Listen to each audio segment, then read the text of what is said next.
We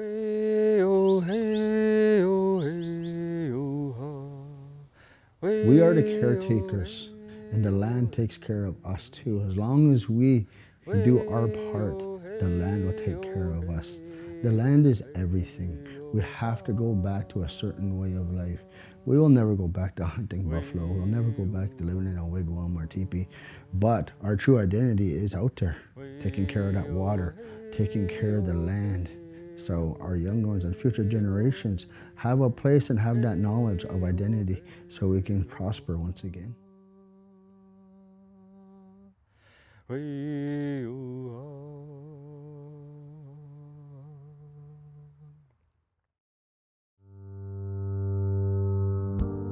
For Indigenous people, our land was taken from us. And it wasn't that it was just taken, it was stolen. We had treaties, we had agreements with what became the Canadian government that would allow us to continue our way of life, no matter what they did. And what happened was those agreements were violated.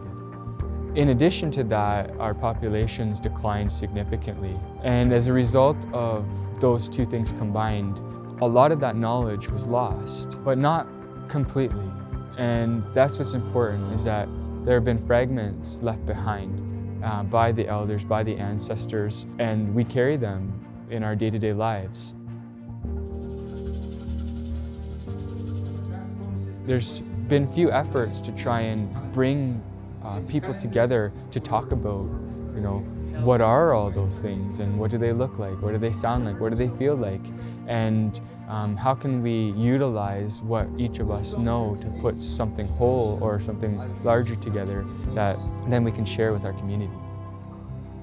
Over the past year, I've been working with the local community here to build Indigenous land-based sustainability practices.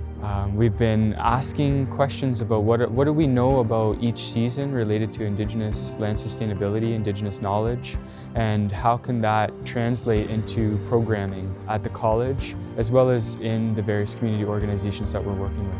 This isn't about us. This isn't about me and my generation. Okay? This is about planning for our children's, grandchildren's grandchildren. I've known Andrew for a long time, and as a young man, he was always visionary. He always had an opportunity and an energy about him to want to build something, the way that he understood it.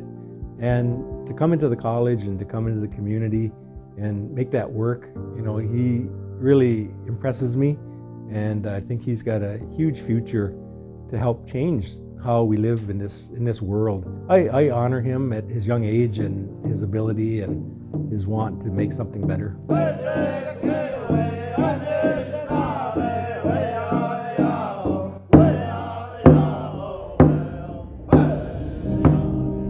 Educational systems were one of the most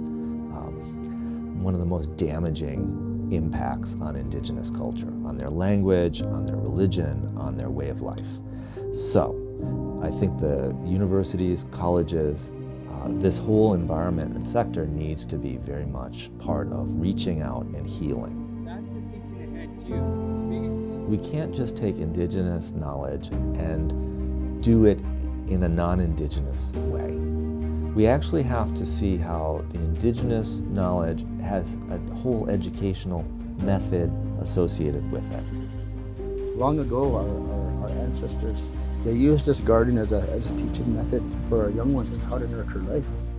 If we have an opportunity to show our young people that the schools like Conestoga are willing to do this type of program, then they'll be more apt to come and be part of the wealth of this country the way that we were supposed to be. It's been amazing to see just how complex this really is. Through our collective efforts, we've been able to put together so much material that now we have a real good sense of what this is going to look like down the road in terms of a curriculum. We're not doing gardening, we're doing land preservation and land sustainability. We don't need blank fields.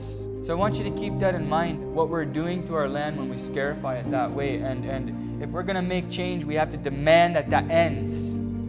We have to demand that it ends. Okay? That's not how you feed a civilization. Indigenous people learn to listen.